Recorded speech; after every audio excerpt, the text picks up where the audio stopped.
এর আগের শর্টসগুলোতে আমি ইভেন্টে আসা, তার জন্য রেডি হওয়ার শর্টস দেখিয়েছি। এরপরে চলো ভেন্যুর ভেতরে ঢোকা যাক।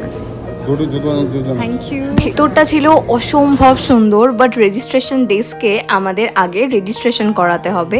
তার জন্য আমাদের যে মেলটা এসেছিল সেই মেলটা দেখাতে হবে, এবং প্রত্যেকটা ক্রিয়েটারকে আলাদা আলাদা ওই মেলের মধ্যে একটা কোড দিয়েছিল। সেই ইউনিক কোডটার মাধ্যমেই রেজিস্ট্রেশনটা সাকসেসফুল হবে। তারপরে তো আমাদের হাতে একটা ইউটিউব ক্রিয়েটার কালেক্টিভের ট্যাগ পরিয়ে দিল। এখানে যে সাদা বোর্ডটা আছে, এখানে সবার হ্যান্ডেল আইডি দেওয়া আছে, এখানে সবারটা খুঁজতে হবে। তারপরে অনেকের সাথে দেখা হলো, আমরা একসাথে খাবার লাইনেও দাঁড়ালাম, বাট এত ভিড় ছিল আর এত রকমের সুস্বাদু খাবার ছিল, কি বলবো। আমি আলাদা একটা শর্টস করব যেখানে আমি ইউটিউবের ক্রিয়েটর ইভেন্টের লাঞ্চ আর ডিনারে কি কি খেলাম সেগুলো দেখাবো। কিছুক্ষণ পরে বাড়ির সবাইকেও ঢুকতে দিয়ে দিয়েছিল এই স্ট্যাম্পটা লাগানোর মাধ্যমে, তাই বাবাই আর নীলও ছিল। Okay bye.